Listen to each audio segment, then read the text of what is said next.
नमस्कार, फिर से स्वागत है आपका।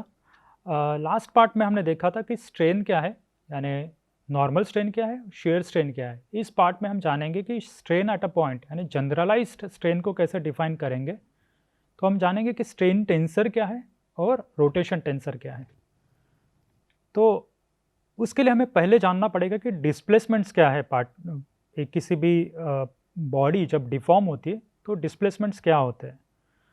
तो एक मेंबर मान लेते हैं और हमने कुछ कोऑर्डिनेट एक्सिस मार्क कर लिया यहाँ पे एक्स और वाई डायरेक्शन पे, और एक एलिमेंट मार्क कर लिया इस पे। ये जो एलिमेंट है बहुत छोटा एलिमेंट है, पर यहाँ पे मैंने बड़ा दिखाया। तो मान लीजिए बहुत छोटा एलिमेंट है, क्योंकि हम बहुत स्मॉल डिफॉर्मेशंस की बात कर रहे हैं, तो इसलिए ये जो एलिमेंट है ये भी बहुत छोटा होगा और इसमें जो डिस्प्लेसमेंट्स होंगे ये भी बहुत कम होंगे। पर अभी हम इसको एक समझते हैं कि ये डिफॉर्म अगर मैं करूँगा, टेंसाइल और कॉम्प्रेसिव डिफॉर्मेशन होता है, तो डिस्प्लेसमेंट कैसे होता है। तो मान लीजिए अगर इसको मैं अभी टेंसाइल डिफॉर्म कर रहा हूँ, यानी फोर्स अप्लाई कर रहा हूँ, तो ये इलोंगेट हो रहा है मेंबर। अभी मैं उसको कॉम्प्रेस कर रहा हूँ तो ये कॉम्प्रेस हो रहा है, यानी इसका लेंथ कम हो रहा है। अभी इसको मैं वापस से फिर से नॉर्मल स्टेज पे लाऊंगा तो ये मेरा एलिमेंट हो गया। तो इस एलिमेंट को मैंने मार्क कर लिया और हम दो लोकेशंस मार्क कर लेते हैं, कॉम्प्रेशन और टेंशन में। मान लीजिए कॉम्प्रेशन है और ये टेंशन में। तो ये एलिमेंट जो हो रहा है इसमें आप बदल देख सकते हो, इन एलिमेंट्स को भी हम मार्क कर लेते हैं इस तरह से, कॉम्प्रेशन में इस तरह से और टेंशन में इस तरह से। और हम कुछ पॉइंट्स मार्क कर लेते हैं, मान लीजिए 3 पॉइंट में मार्क कर रहा हूँ, ए बी और सी। और ये जो लाइन्स है ये तुलना करने के लिए यानी कंपैरिजन के लिए काम में आएंगे, कॉम्प्रेशन में क्या हो रहा है और टेंशन में क्या हो रहा है। तो इस पॉइंट्स को मैं मार्क कर लेता हूँ। मान लीजिए मेरा पॉइंट ए है, यानी जब कोई डिफॉर्मेशन नहीं है। ए और बी और सी मार्क कर लेता है, ये मेरा टेंशन में है और ये मेरा कॉम्प्रेशन में। तो इनको मैं मार्क करूँगा ए सी, यानी सुपरस्क्रिप्ट दे रहा हूँ, बी सी और सी सी कॉम्प्रेशन में, वैसे ही टेंशन में ई टी बी टी और सी टी। और मैं मान लेता हूँ कि मेरा पॉइंट बी एक मेरा रेफरेंस पॉइंट है इन तीनों कंडीशन में। अगर हम पॉइंट ए और बी देखें, ए और सी देखें, तो कॉम्प्रेशन में अगर देखेंगे तो ए और सी ये पॉइंट बी के क्लोज आ रहे हैं, यानी पास आ रहे हैं। पर आप टेंशन में देखेंगे तो पॉइंट जो डिस्प्लेस हो रहा है, ये पॉइंट जो डिस्प्लेसमेंट है ये बी से थोड़ा दूर हो रहा है। अब ये डॉटेड लाइन के हिसाब से आप देख सकते हैं। ऑल्सो आप ये चीज़ देख सकते हैं कि यहाँ पे जो एंगल है, एक एंगल हम मार्क कर लेते हैं। ये जो एंगल है ए बी सी, ये यहाँ पे घट रहा है, कम हो रहा है और यहाँ पे बढ़ रहा है। तो अगर हम देखेंगे, अगर मेरा रेफरेंस पॉइंट यहाँ पे था तो हम देखेंगे कि यहाँ पे एक रोटेशन भी आ रहा है, यानी मेरा पॉइंट सी यहाँ पे होना चाहिए था। तो सी टू सी टी एक रोटेशन आ रहा है यहाँ पे। वैसे यहाँ पे अगर आप देखेंगे तो ये पॉइंट यहाँ पे होना चाहिए था कहीं तो ये पॉइंट इस तरह से रोटेट भी हो रहा है। और आप देखेंगे कि जब हम डिस्प्लेसमेंट की बात करते हैं तो डिस्प्लेसमेंट इन कंटिन्यूम जब बात करते हैं तब वहाँ पे 3 तरह के डिस्प्लेसमेंट्स होते हैं। हमने जाना कि पहला डिस्प्लेसमेंट क्या होगा, यहाँ पे अगर हम एलिमेंट अगर मार्क कर रहे हैं तो अगर देखेंगे तो ये जो एलिमेंट है कॉम्प्रेशन में ये इस तरह चला गया और टेंशन में ये पॉजिटिव एक्स डायरेक्शन की तरफ आ रहा है। तो इसको हम कहते हैं रिजिड बॉडी ट्रांसलेशन। तो ये जो एलिमेंट है ट्रांसलेट हो रहा है। ट्रांसलेशन यानी क्या, सिंपल, यहाँ पे मेरा एलिमेंट है ये ट्रांसलेट होगा यानी मूव होगा एक्स वाई डायरेक्शन पे, पर यहाँ पे कोई डिफॉर्मेशन नहीं है। इसका जो शेप है वो चेंज नहीं हुआ है, वो वैसा के वैसा ही है। वैसे अब हमने देखा था कि पॉइंट सी रोटेट हो रहा है कॉम्प्रेशन और टेंशन में। तो एक रिजिड बॉडी रोटेशन भी होता है जब पॉइंट डिस्प्लेस होते हैं। रोटेशन में क्या हो रहा है, ये मेरा एलिमेंट है और ये सिंपली रोटेट हो गया। अगर जेड एक्सिस परपेंडिकुलर मानते हैं इस प्लेन को, तो ये जेड एक्सिस के अराउंड सिर्फ रोटेट हुआ है। तो इस केस में भी डिफॉर्मेशन नहीं है मटेरियल में, ये सिर्फ रोटेट हो रहा है, यहाँ पे ट्रांसलेट हो रहा है, यहाँ पे रोटेट हो रहा है। और तीसरा है रिजिड बॉडी डिफॉर्मेशन। डिफॉर्मेशन में क्या है, ये जो मेरा एलिमेंट है, ये जो कंसिडर कर रहा हूँ मेरा एलिमेंट, ये डिफॉर्म होगा यानी इसका शेप चेंज होगा। हमने जाना था डिफॉर्मेशन यानी क्या है, डिफॉर्मेशन यानी हमने जाना था कि डायलेटेशन और डिस्टॉर्शन, ये दो चीज़ें हमने देखी थी लास्ट पार्ट में भी। डायलेटेशन यानी चेंज इन वॉल्यूम और डिस्टॉर्शन में देखा था हमने चेंज इन शेप।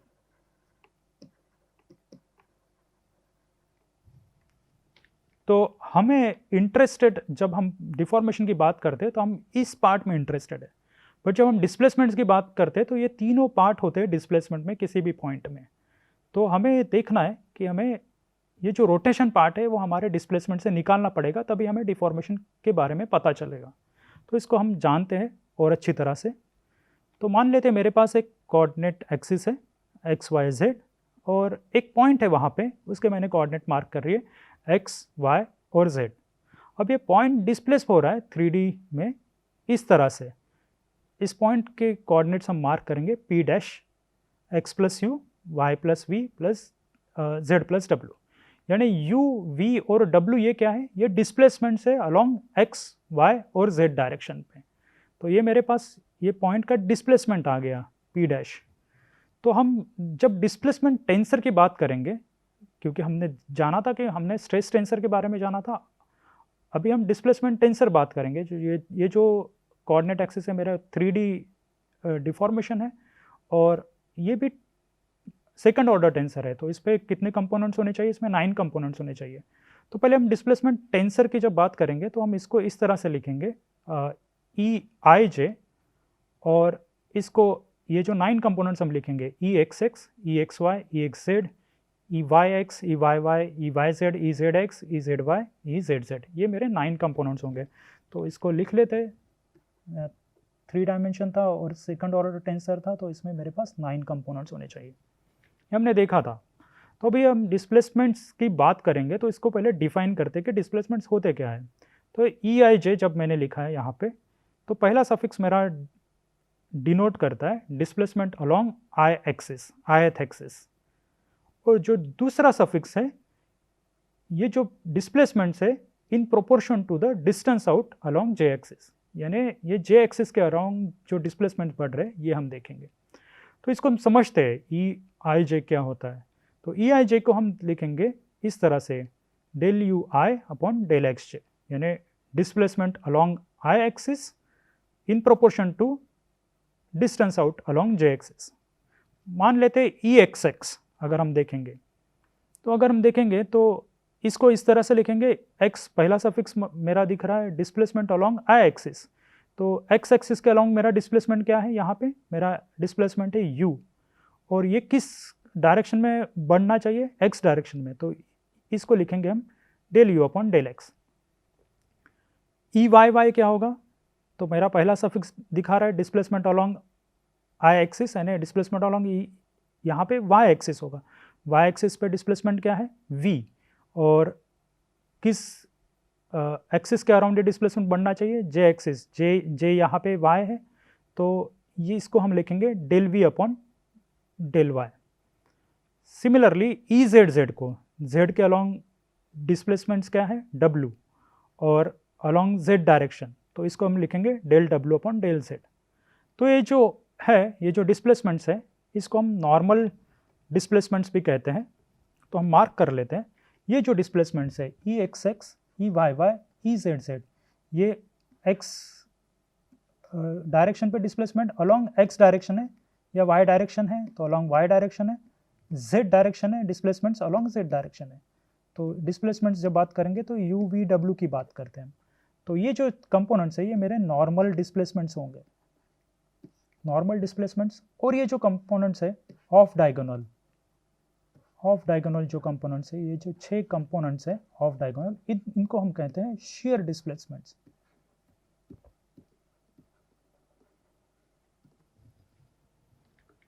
तो हमने नॉर्मल डिस्प्लेसमेंट्स तो देख लिए, अब शेयर डिस्प्लेसमेंट्स की बात करते हैं। तो इसके लिए एक एग्जांपल लेते हैं, एक 2D एलिमेंट लेते हैं, x और y मैंने कोऑर्डिनेट्स मार्क कर लिए, और एक एलिमेंट मार्क कर लेते हैं a, b, c और d।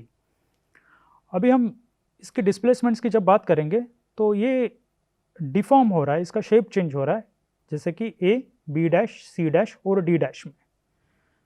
तो हम देखेंगे ई एक्स वाई को हम डिफाइन करते हैं। तो ई एक्स वाई क्या होगा, ये होगा डिस्प्लेसमेंट अलोंग एक्स एक्सिस, और वाई होगा मेरा डिस्टेंस आउट अलोंग जे एक्सिस। तो डिस्प्लेसमेंट अलोंग एक्स एक्सिस कहाँ पे, यहाँ पे आप देखेंगे तो ये मेरा ए डी जो एलिमेंट का जो पार्ट है वो डिफॉर्म हो रहा है ए डैश डी डैश में। तो यहाँ पे मेरे जो डिस्प्लेसमेंट्स है ये अगर आप देखेंगे ये है मेरे अलोंग एक्स डायरेक्शन, ये जो डिस्प्लेसमेंट्स है ये मेरे अलोंग एक्स डायरेक्शन है, इसको मैं मार्क करूँगा यू से। तो आप समझिए इसको, ये जो डिस्प्लेसमेंट्स है अगर देखेंगे ये पैरेलल है एक्स एक्सिस पे, यानी अलोंग एक्स एक्सिस है, तो ये हो जाएगा मेरा यू। और ये डिस्प्लेसमेंट्स कैसे बढ़ रहे हैं, अगर हम ए से चालू करेंगे तो ये डिस्प्लेसमेंट बढ़ रहे हैं अलोंग वाई डायरेक्शन, तो in proportion to distance out along y axis. अगर आप देखेंगे ये डिस्प्लेसमेंट जो यू जो बढ़ रहा है यहाँ से, यहाँ पे शून्य था, यहाँ पे बढ़ रहा है और यहाँ पे मैक्सिमम मिल रहा है हमें डिस्प्लेसमेंट। ये अलोंग जो डिस्प्लेसमेंट है ये अलोंग एक्सिस है, पर ये बढ़ किस तरह से रहे, ये बढ़ रहे वाई डायरेक्शन के हिसाब से, यानी जैसे जैसे मैं वाई डायरेक्शन पे मूव हो रहा हूँ वैसे वैसे मेरे एक्स डिस्प्लेसमेंट्स बढ़ रहे हैं। इसको मैं कहूँगा ई एक्स वाई, ये मेरे शेयर डिस्प्लेसमेंट्स है, और ये हो जाएंगे मेरे ई एक्स वाई। तो ई एक्स वाई को मैं कैसे डिफाइन करूँगा, displacement along x direction which are changing, जो चेंज हो रहे वाई डायरेक्शन के हिसाब से। तो ये हो जाएगा del you upon del y. Similarly मैं ये एक्स वाई लिख लिया मैंने, अभी ई वाई एक्स लिखते हैं। तो अगर हम देखेंगे वाई डायरेक्शन पे डिस्प्लेसमेंट्स है मेरे, ये वाई डायरेक्शन पे चेंज हो रहे, इसको मैं मार्क कर लूँगा वी से, क्योंकि वाई डायरेक्शन के हिसाब से चेंज हो रहे डिस्प्लेसमेंट। पर ये जो डिस्प्लेसमेंट बढ़ रहे हैं अगर देखेंगे वी किस डायरेक्शन में बढ़ रहा है, ये वी बढ़ रहा है मेरा एक्स डायरेक्शन के हिसाब से, इस हिसाब से।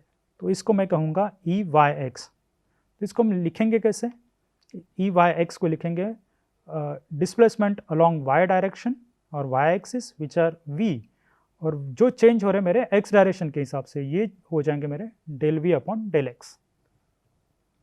तो सिमिलरली हम ई एक्स जेड को लिख सकते हैं, डिस्प्लेसमेंट अलोंग एक्स डायरेक्शन क्या हो गए मेरे यू हो गए, तो इसको डेल यू लिखेंगे, और किस डायरेक्शन से बढ़ने चाहिए वो जेड डायरेक्शन से, जेड एक्सिस पे बढ़ने चाहिए, तो डेल जेड। तो ये ई एक्स जेड हो जाएगा del you upon del z.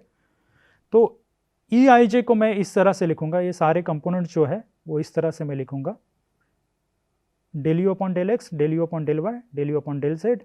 ये मेरे यहाँ पे मुझे नॉर्मल डिस्प्लेसमेंट्स मिल जाएंगे, और ये जो ऑफ डायगोनल है वो मेरे शेयर डिस्प्लेसमेंट्स मुझे मिल जाएंगे। तो मैं इसको E11, E12, E13 इस तरह से भी लिख सकता हूँ। तो आप देखेंगे ये अगर मैं इसको x1, x2, x3 लिखूँगा, तो ये जो डिस्प्लेसमेंट्स है मैं इनको इस तरह से रिप्रेजेंट करूँगा, और अगर मैं इस तरह से जब रिप्रेजेंट करूँगा तो किसी टेक्स्ट बुक्स में ये डिस्प्लेसमेंट्स इस तरह से भी लिखे जाएंगे। आपको कंफ्यूज नहीं होना है, आपको सिर्फ ये डेफिनेशन याद करनी है। अगर ये डेफिनेशन पता है तो आप किसी भी कोई भी कोऑर्डिनेट एक्सिस, कोई भी रेफरेंस एक्सिस हो जिसका रिप्रेजेंटेशन है वो आप इस तरह से आप लिख पाएंगे। तो ये जो हो गया मेरा डिस्प्लेसमेंट टेंसर, ये पूरा मेरा डिस्प्लेसमेंट टेंसर हो गया। कोई भी पॉइंट का अगर मैं डिस्प्लेस कर रहा हूँ तो मुझे जो डिस्प्लेसमेंट टेंसर मिलना चाहिए वो मैं इस तरह से लिख सकूँगा। एक चीज़ आप याद रखेंगे, क्योंकि ये जो डिस्प्लेसमेंट्स है ये हम इन्फिनिटेसिमल स्ट्रेन थ्योरी के लिए देख रहे हैं, यानी स्ट्रेन्स जो डेवलप है या डिस्प्लेसमेंट जो है बहुत कम है, छोटे डिस्प्लेसमेंट्स है। तो इसलिए हम देखेंगे कि ये जो डेफिनेशंस है ये सारी इन्फिनिटेसिमल स्ट्रेन थ्योरी के लिए ही अवेलेबल है या अप्लाइड है। अभी हम जानते हैं कि रिजिड बॉडी रोटेशन क्या होता है। तो उसके लिए मान लेते हैं कि मैं एलिमेंट देता हूँ एक्स और वाई डायरेक्शन में, एक 2D एलिमेंट हम कंसिडर करेंगे ए बी सी डी, और हम एवरेज रोटेशन इस एलिमेंट का इस तरह से डिफाइन करते हैं कि average rotation of the 2 perpendicular line segments. यानी इसका मतलब क्या है कि अगर मैं इस एलिमेंट का रोटेशन देखूंगा ए बी सी डी का, तो मुझे अगर 2 परपेंडिकुलर लाइन सेगमेंट्स यहाँ पे मार्क कर लेते हैं, मैं ए बी और ए डी, ये परपेंडिकुलर लाइन सेगमेंट्स है, एक दूसरे को परपेंडिकुलर है। तो अगर इनका रोटेशन का एवरेज मैं निकालूंगा तो ये हो जाएगा इस रोटेशन का एवरेज। तो पहले साइन कन्वेंशन जान लेते हैं। साइन कन्वेंशन यानी अगर मेरा रोटेशन हो रहा है काउंटर क्लॉकवाइज तो हम उसको पॉजिटिव कहेंगे, और ये जो लाइन सेगमेंट रोटेट हो रहा है क्लॉकवाइज तो हम उसको निगेटिव कहेंगे।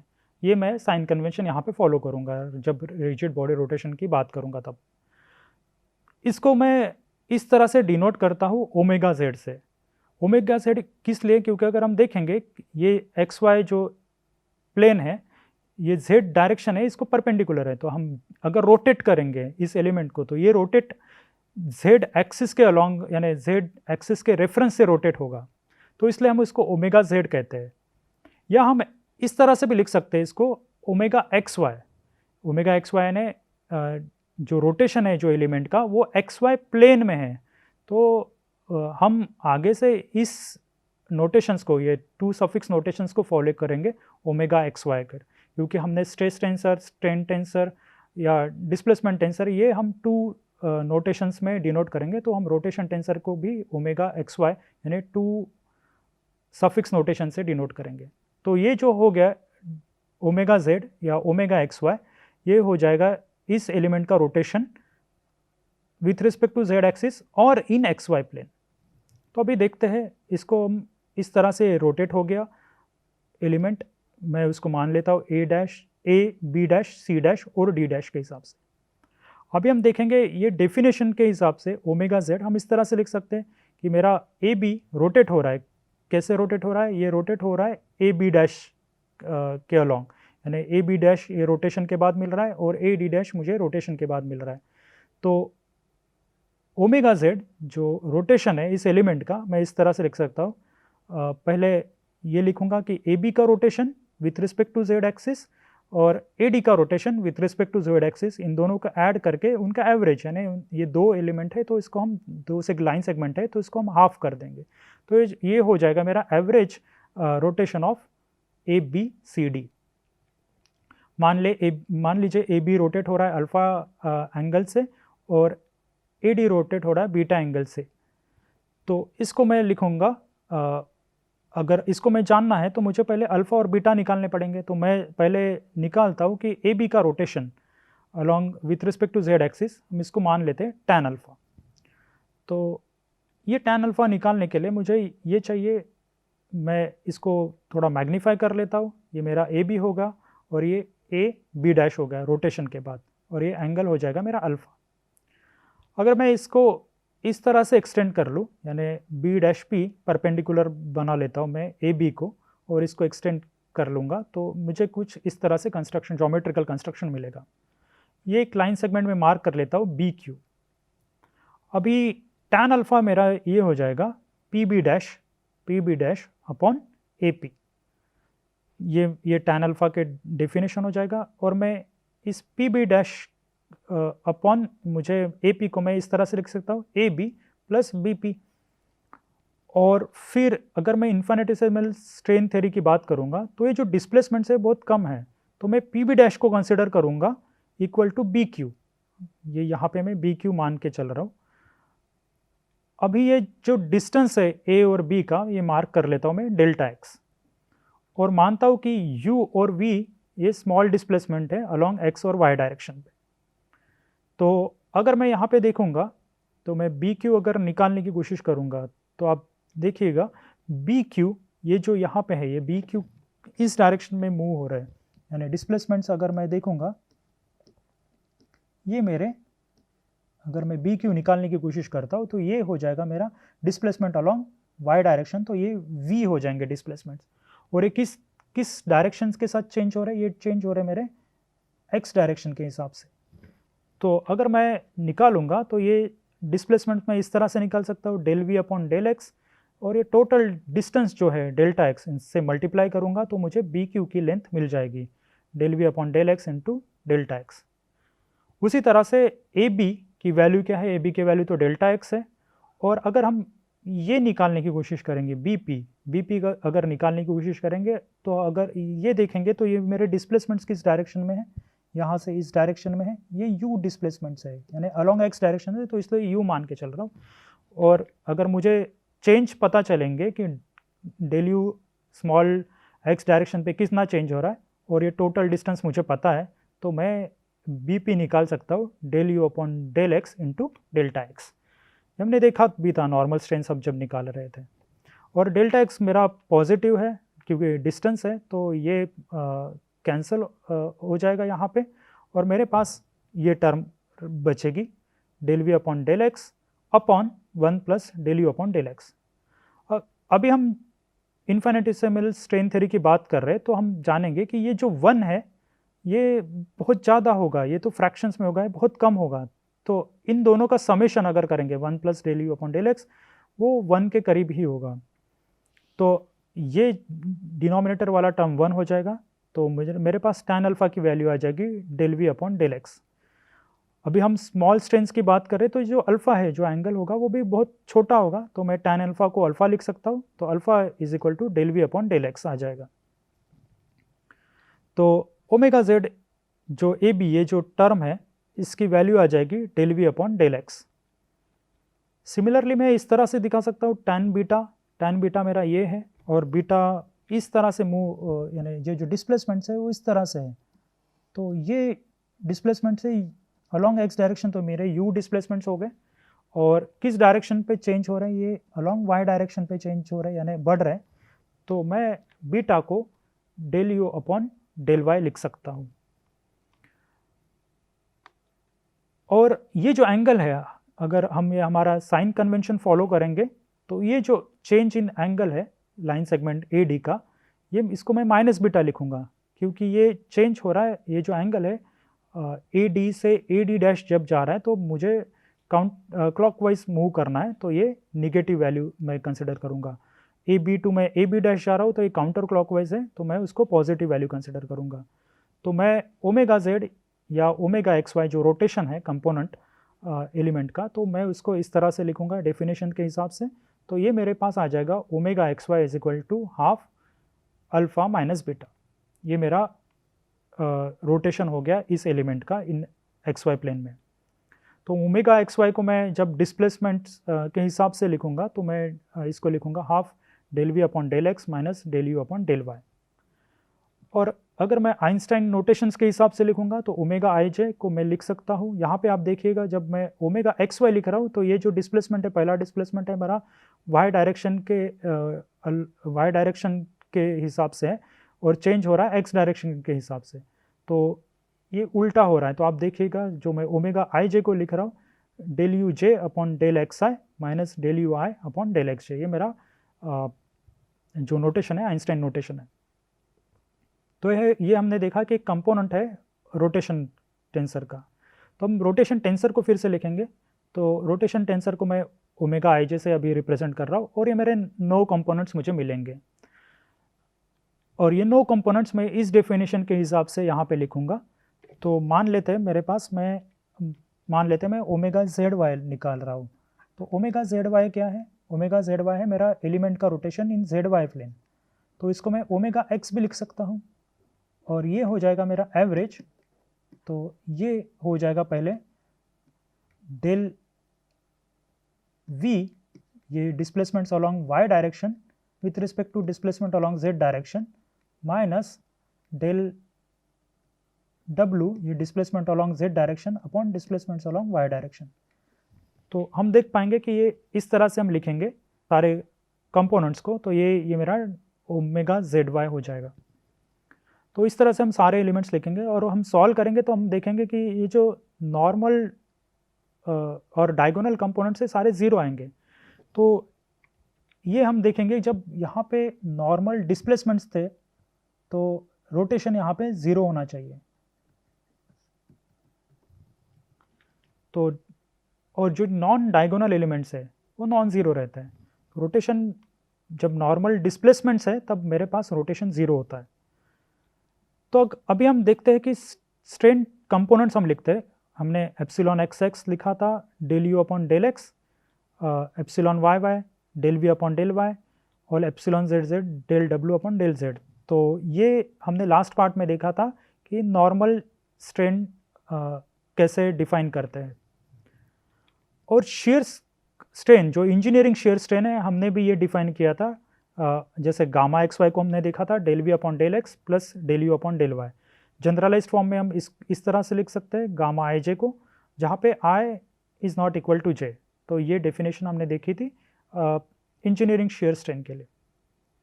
अभी हम देखते हैं कि एक एलिमेंट लेते हैं और देखते हैं कि रोटेशन और स्ट्रेंस क्या डेवलप हो रहे हैं मटेरियल में या एलिमेंट में। तो मान लीजिए मेरे पास एक एलिमेंट है और इस एलिमेंट को मैं डिफॉर्म हो रहा है, ये इस तरह से डिफॉर्म हो रहा है।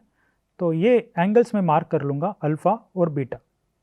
जब मैं ये एंगल्स मार्क करूँगा अल्फ़ा बीटा, तो ये बीटा मैंने देखा था del you upon del Y हो जाएगा, क्योंकि ये जब बीटा हो रहा है तो ये एक्स डायरेक्शन पे डिस्प्लेसमेंट से और जो इंक्रीज हो रहा है वाई डायरेक्शन के हिसाब से, तो ये del you upon del Y हो जाएगा। अल्फ़ा हो जाएगा मेरा del we upon del x. तो मैं ई आई जे को इस तरह से लिखूँगा del U I upon del X J, ये मेरे डिस्प्लेसमेंट डेफिनेशन रहेगा। तो ये अगर मैं देखूँगा इस डेफिनेशन के हिसाब से, तो ये del you upon del y क्या होगा, मेरा ई एक्स वाई हो जाएगा। अगर मैं यहाँ पे ई एक्स वाई को लिखने की कोशिश करूँगा इस डेफिनेशन के हिसाब से, तो ये डिस्प्लेसमेंट होगा along x direction which are increasing with respect to Y direction. So ये del you upon del Y हो जाएगा, जो कि मेरा ई एक्स वाई होगा। सिमिलरली ये अगर मैं देखूँगा तो ये हो जाएगा ई वाई एक्स। और अभी हम और एक सिनारियो देखते हैं। ये एलिमेंट इस तरह से डिफॉर्म हो रहा है और ये एलिमेंट इस तरह से डिफॉर्म हो रहा है, और देखते हैं कि इस कंडीशन में अगर हम देखेंगे ई एक्स वाई अगर हम देखेंगे, इसको हम E minus E Y x लिख सकते हैं। माइनस ई वाई एक्स इसलिए क्योंकि अगर आप देखेंगे ये जो डिस्प्लेसमेंट्स है यहाँ पे, ये इस डायरेक्शन है, निगेटिव वाई डायरेक्शन पे हो रहे हैं और जो बढ़ रहे हैं एक्स डायरेक्शन के हिसाब से, तो इसलिए जो डिस्प्लेसमेंट्स है निगेटिव होंगे। तो इसलिए हम इसको लिख सकते हैं ई एक्स वाई को माइनस ई वाई एक्स। इस कंडीशन में हम देखेंगे ये E X Y is not equal to E Y X, और इस कंडीशन में हम लिखेंगे E X Y is equal to E Y x. ये सारे मेरे डिस्प्लेसमेंट्स है। अभी हम रोटेशन देखेंगे इस एलिमेंट का। तो रोटेशन की डेफिनेशन के हिसाब से हम ये अगर डेफिनेशन हम देखेंगे, ये एक्स वाई प्लेन पे हम देख रहे हैं, तो इसको हम लिखेंगे omega x Y is equal to half del we upon del x minus del you upon del y. तो अगर मैं सॉल्व करने की कोशिश करूँगा तो मेरे पास ओमेगा एक्स वाई को मैं इस तरह से लिख सकता हूँ, half del we upon del x आएगा मेरा ई वाई एक्स, और ये जो आएगा del you upon del y ये आ जाएगा ई एक्स वाई। अगर मैं दोनों को एक इसमें कन्वर्ट करूँ तो मैं ओमेगा एक्स वाई को माइनस ई एक्स वाई लिख सकता हूँ, क्योंकि मेरा ई वाई एक्स ये जो है ये ई वाई एक्स जो है माइनस ई एक्स वाई है, तो ओमेगा जो रहेगा वो माइनस ई एक्स वाई आएगा। अगर मैं शेयर स्ट्रेन की बात करूँगा इस डेफिनेशन से, तो शेयर स्ट्रेन मेरा क्या आएगा, ये मेरा आ जाएगा 0। तो हम देख पा रहे हैं यहाँ पे मेरा मटेरियल का और जो एलिमेंट का है वहाँ पे शेयर स्ट्रेन कोई डेवलप नहीं हो रहा है, जस्ट रिजिड बॉडी रोटेशन हो रहा है, क्योंकि अल्फ़ा और बीटा यहाँ पे सेम रहेगा और एक ही डायरेक्शन में हो रहा है। तो हम देखेंगे कि ये रोटेशन हो रहा है यहाँ पे, और यहाँ पे कोई शेयर स्ट्रेन डेवलप नहीं हो रहा है। अगर हम देखेंगे ओमेगा एक्स वाई यहाँ पे, तो ये मेरा डेफिनेशन है E X Y is not equal to E Y x, तो ये नॉन ज़ीरो आएगा, और ये जो भी टर्म है ये दोनों नॉन ज़ीरो आएंगे। तो यानी मार्क कर लेते हैं ये नॉन ज़ीरो आएंगे। तो मेरे पास इस कंडीशन में मेरे पास स्ट्रेन भी डेवलप हो रहा है और रिजिड बॉडी रोटेशन भी हो रहा है। इस कंडीशन में हम देखेंगे ओमेगा एक्स वाई, अगर हम देखेंगे E X Y is equal to E Y x, तो ये जो टर्म है ये ओमेगा एक्स वाई 0 हो जाएगी, और इस कंडीशन में गामा एक्स वाई ये हो जाएगी 2e एक्स वाई। तो यहाँ पे हमारे पास सिर्फ प्योर शेयर स्ट्रेन मिलेगा और यहाँ पे कोई रोटेशन नहीं, क्योंकि ओमेगा एक्स वाई 0 है यहाँ पे। तो इसलिए ये जो ओमेगा एक्स वाई 0 है, तो यहाँ पे कोई रिजिड बॉडी रोटेशन नहीं होगा, सिर्फ हमारे पास शेयर स्ट्रेन रहेगा। अगर हम देखेंगे इस केस में भी ये रोटेशन जो हो रहा है वो मेरा ये रोटेशन हो रहा है मेरा क्लॉकवाइज डायरेक्शन पे। तो हम डिस्प्लेसमेंट जो साइन के हिसाब से हम देखेंगे तो ये माइनस साइन आना चाहिए, तो यहाँ पे माइनस साइन दिख रहा है, तो हमारा साइन कन्वेंशन यहाँ पे भी फॉलो हो रहा है।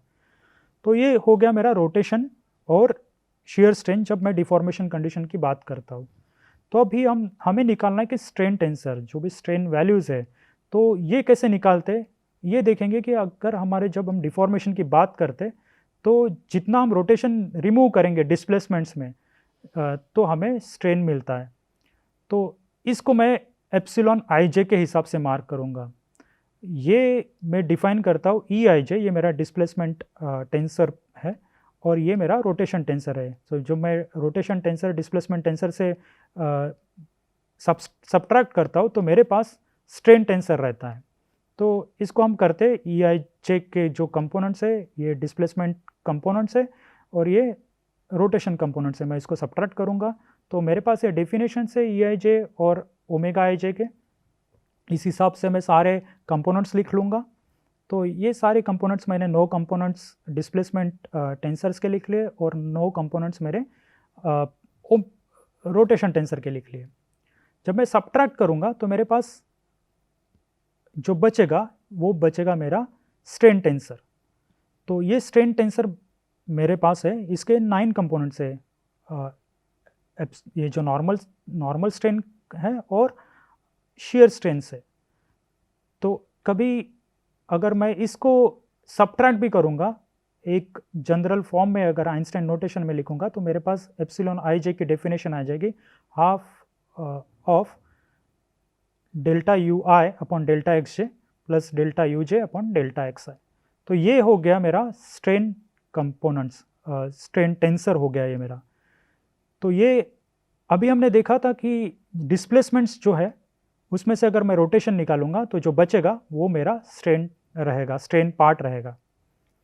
तो बुक्स में इस तरह से भी लिखा जाता है, जब मैं x1, x2, x3 coordinate axis लिखूंगा तो मेरे पास स्ट्रेन जो कंपोनेंट्स है मैं इस तरह से लिखूंगा। अभी हम आगे बढ़ते हैं और स्ट्रेन टेंसर और रोटेशन टेंसर को देखते हैं। तो मेरे पास ये स्ट्रेन टेंसर है जो हमने निकाला और ये रोटेशन टेंसर है जो हमने निकाला है। अगर आप देखेंगे यहाँ पे तो ये मेरा हो जाएगा एप्सिलॉन एक्स वाई और ये हो जाएगा मेरा एप्सिलॉन वाई एक्स। अगर हम दोनों को देखेंगे तो ये दोनों सेम है, पर इस केस में हम देखेंगे, अगर मैं फिर से लिखूँगा ओमेगा एक्स वाई और ओमेगा वाई एक्स, तो मुझे मिलता है omega x Y is equal to minus omega y x. तो अगर हम देखेंगे ये दोनों टेंसर्स, तो ये जो टेंसर है स्ट्रेन टेंसर है, ये मेरा सिमेट्रिक टेंसर है। अगर आप देखेंगे जो ऑफ डायगोनल कंपोनेंट्स है, यानी epsilon I J is equal to epsilon J है, पर इस केस में ये वैसा नहीं है। यहाँ पे आप देखेंगे रोटेशन में omega I J is equal to minus omega J I. तो इसको मैं एंटी सिमेट्रिक टेंसर कहूँगा या स्क्यू सिमेट्रिक भी कहता हूँ। तो मैं जब डिस्प्लेसमेंट टेंसर लिखता हूँ तो एक जो टेंसर का पोस्टुलेट है, तो इसको मैं 2 तरह से डिवाइड कर सकता हूँ, एक सिमेट्रिक टेंसर और एक एंटी सिमेट्रिक टेंसर के हिसाब से। तो मैं इसको इस तरह से लिखूँगा, half E I J plus half E J I plus half E I J minus half ई जे आई। अगर हम देखेंगे तो मैं इस दोनों को कंबाइन करके इस तरह से लिख सकता हूँ और इन दोनों को कंबाइन करके इस तरह से लिख सकता हूँ।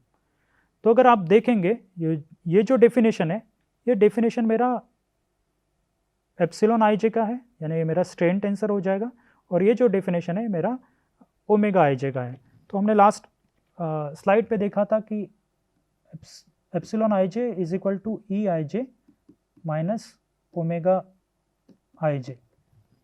तो ये समेशन हम इस तरह से भी लिख सकते हैं अगर हमारे पास डिस्प्लेसमेंट टेंसर है। तो एक बात हम देखेंगे कि जो शेयर स्ट्रेन है, जो शेयर स्ट्रेन हमने डिफाइन किया था गामा आई जे, ये इस तरह से डिफाइन किया था, और ये अगर हम देखेंगे तो ये पार्ट मेरा ई आई जे हो जाएगा और ये जो पार्ट है मेरा ई जे आई हो जाएगा।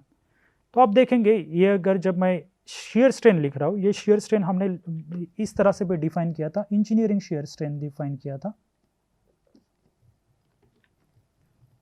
तो एक हमें आइडेंटिटी मिलती है कि ये जो गामा आई जे है ये is equal to 2 epsilon I जे।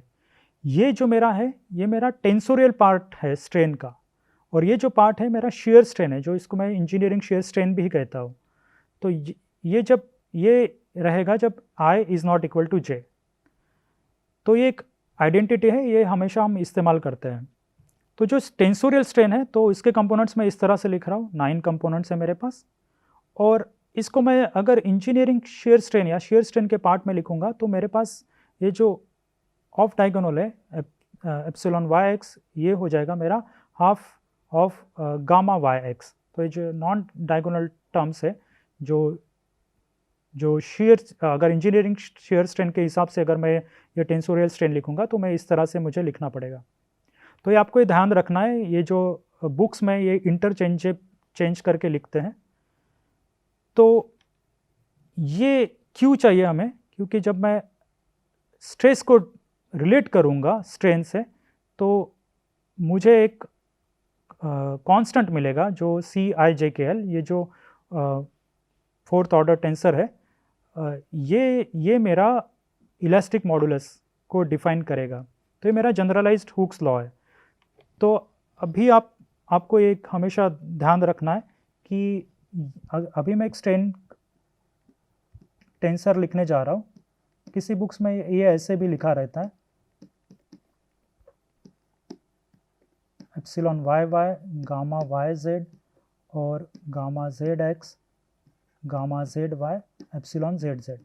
ये अगर लिखा रहेगा तो इसको मैं डायरेक्टली, ये जो स्ट्रेन टेंसर है इसको मैं डायरेक्टली स्ट्रेस टेंसर से कोरिलेट नहीं कर सकता हूँ।